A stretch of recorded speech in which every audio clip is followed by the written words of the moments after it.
I met my wife through coworkers 1 year after I got the job. I was 24 and she was 23. We fell for each other right away and maintained good rapport with everyone in the office through years of our relationship. We got married and had 2 kids. After our kids were born, my wife started working from home. When they left for college, I planned on starting a new hobby with my wife. We were still in the midst of deciding what to do when her lies became revealed. I arrived home from work late again on one particularly horrible day, exhausted because I had to endure a painfully awkward budget meeting involving a coworker that fancies me. She asked me more questions than anyone else during the meeting, and the way she looked at me as she spoke made everyone else in the room wonder what her intentions were. However, I was a married man that loved his wife dearly and respected the laws of marriage.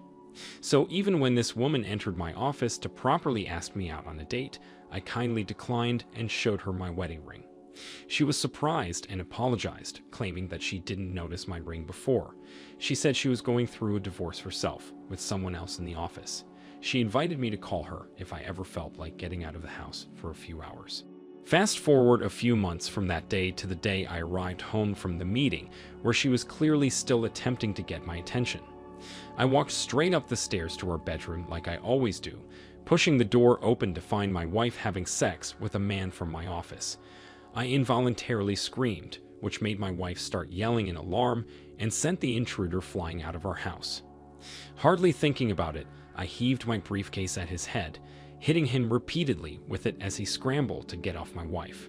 When he managed to stand up, I dropped the briefcase to punch him in the face. My wife ran out of the room and 2 seconds later along with her AP. He must have driven home with just his boxers on because his clothes were still on the floor. I sat on the floor in disbelief at what I had just seen. My wife came back into the room, then just cried and apologized, unsure of what else to say. What could she say? I literally walked in on her cheating on me. Eventually, I found the strength to stand up, glaring at my soon-to-be ex as she cleaned up around our bedroom. She was making herself busy because she was waiting for me to tell her what was going to happen. Funny how dependent she seemed on my word, given the situation. I already knew who she was sleeping with and planned on firing him immediately. It was then that I remembered it was the same man my flirtatious coworker named as her soon-to-be ex. As I choked back tears, I asked her why she did it. She said she didn't know and that perhaps she was getting bored with our sex life. I told her that wasn't a good enough excuse and that she should have told me how she felt or suggested we try something new. We could have overcome it if she gave us the chance.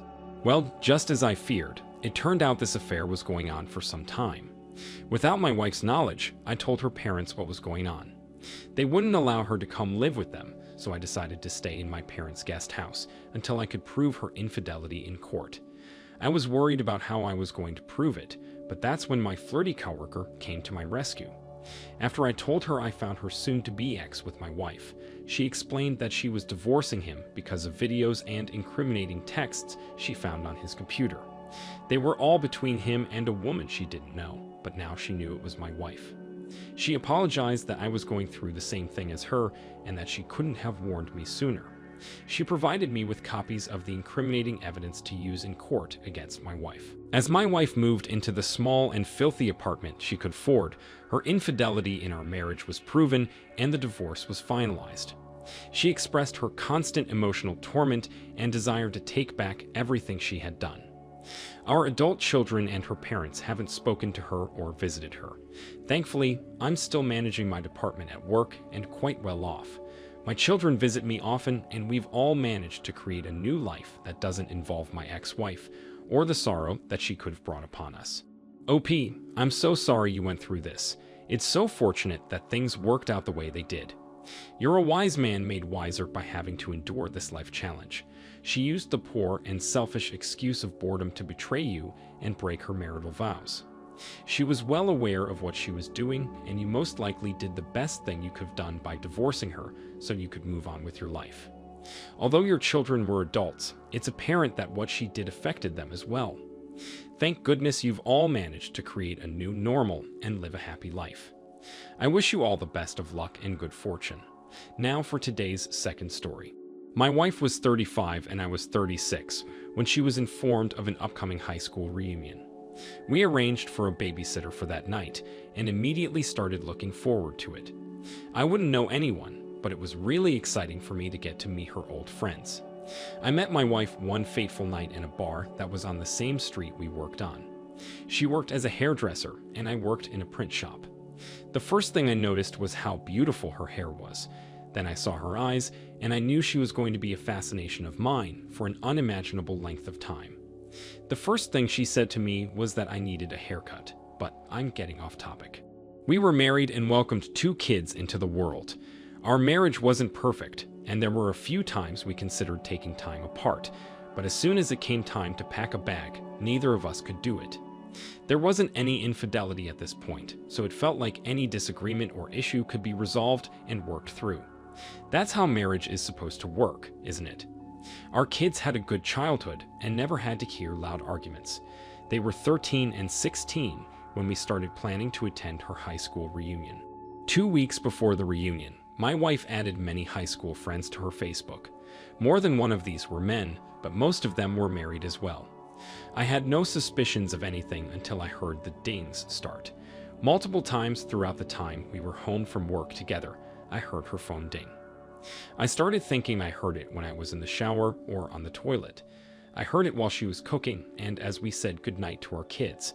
It was getting obviously excessive, and she knew it. I finally asked her who was messaging her so often, and of course she said it was high school friends talking about the reunion. Fair enough. She put her phone on vibrate, so it seemed like the messages suddenly stopped. After she fell asleep one night, I heard her phone vibrate. I stared at the ceiling for 30 minutes before I heard it again and gave in. What I read was unnerving. It was a string of messages between her and a man that would be at the high school reunion. In one of the messages, she mentioned how wonderful and exciting it will be to see him again. In another, she asked if any fun he'd had over the years compared to what they did when they were young. He replied that no, he was only able to have that level of fun with her. She responded to that by saying that perhaps they'd have fun at the reunion or sometime after that. He pointed out that this sounded like she'd want to keep seeing him after the reunion, and she didn't deny it. Well, I confronted her about it, and she apologized profusely. She said he seemed lonely and like he needed friends. I told her this was no excuse to be talking to him about having fun or continuing to see each other after the reunion. I also asked if they'd been intimate in the past, and she said no. She didn't appear to be lying, but knowing what I know now, I'd say she most definitely was. She asked me if we could still go to the reunion, and I said yes, figuring she hadn't really broken my trust at this point, and I'd be there to watch everything.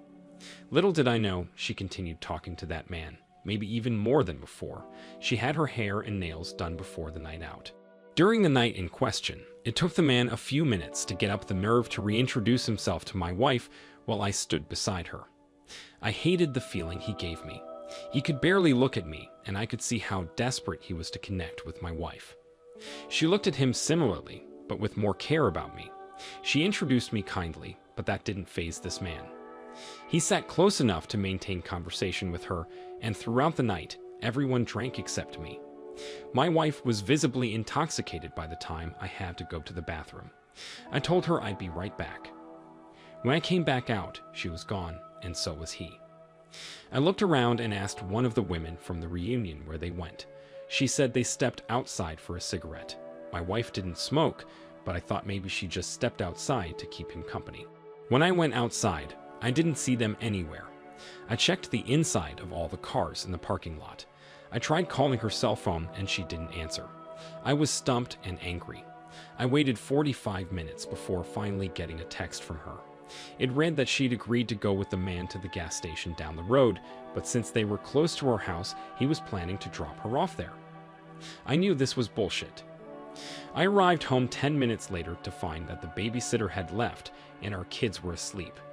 My wife was asleep on the couch, wearing only her panties.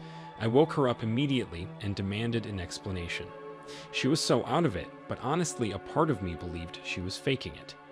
In her incomprehensible way, she tried to say that he gave her a ride home because he wanted to talk about stuff he was going through.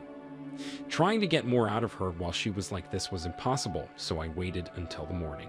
Before she woke up, our teenagers told me about the night they had with the babysitter. I could hardly pay attention, but it was good to know they were asleep when she arrived home and didn't see anything odd. As soon as my wife got up, I asked her about what happened. She complained that her memory was shot and said she felt really bad. Really bad for leaving me there and really bad for getting so drunk. Well, a few hours later, she broke down and told me she just remembered what really happened. I think she just knew I was going to find out somehow. She told me he asked her to come outside with him and talk, and she agreed. He invited her into his car because it was cold, and she didn't see the harm in that. Then she said he forced her to kiss and have sex with him. She was crying, but I swore it was because she was caught. I told her to let me check her phone, and she tried to refuse and make excuses. I grabbed it from her and locked myself in the bathroom. Lo and behold, she had time to text the man and say what they did was a mistake. But before that, days before the reunion, messages proved they planned to sneak away at some point, have sex, and even considered the possibility of her spending the night at his house. This was it. Our marriage was over. When I opened the bathroom door, she was ghostly white and staring at me as if her life depended on it. I told her we were done, that I wouldn't be able to be with her again, knowing she planned and went through with cheating on me. She sobbed and almost inaudibly pleaded for my forgiveness. I told her that although she was drunk when it happened, she planned this out beforehand. She decided to give herself away, even though she was faithfully mine for all these years. I lost all motivation to protect her as my wife because she chose to invite another man in. I didn't think she could feel any worse, but she did after I said that. She curled up in a ball, crying her heart out while I did her a few favors. I arranged for the kids to have a sleepover at their friend's house so that they may not be as traumatized later in life. I packed as much of my wife's clothes and belongings as possible. I called her parents and informed them of what was happening, suggesting they come pick up their daughter. They did. Since she refused or was unable to get in their car, I put her in, followed by her stuff. Her parents tried to apologize to me and talk about it, but I didn't acknowledge them beyond hello and goodbye. My wife tried more than once to get out of the car, but they warned her that if she didn't come with them now, they wouldn't allow her to stay with them until she found somewhere else to go. Hearing that sent her into a trance. She knew her life as she knew it was over. She sat still like a statue as they drove her away. Through the divorce and custody hearings, she was crying as silently as possible. Our teens chose to live with me, continuing to live in the same house and attend the same school. Their mom had the decency to admit her wrongdoing and co-with me to the best of her ability. Since years have passed, I'm able to basically be friends with her. I'm thankful to myself every day that I didn't stay with her and try to work it out. It would have been so much worse for me, better for her. She chose this path and I went willingly. She hated it every step of the way, but maybe she deserved that. She's still living with her parents, even though she's moved out more than once since all this happened. I guess she's had trouble finding happiness after her family life ended. I'm remarried 1 year ago, and she's a wonderful, faithful woman so far. I wanted to share my story so that others going through some horrible life-altering reality will maintain hope. OP, sharing your story will certainly spread hope that anyone can find a future for themselves beyond what they've known. Unfamiliar doesn't have to be intimidating. We're only human after all, and wouldn't have to face anything we aren't strong enough for. That being said, I'm sorry that you've experienced this betrayal.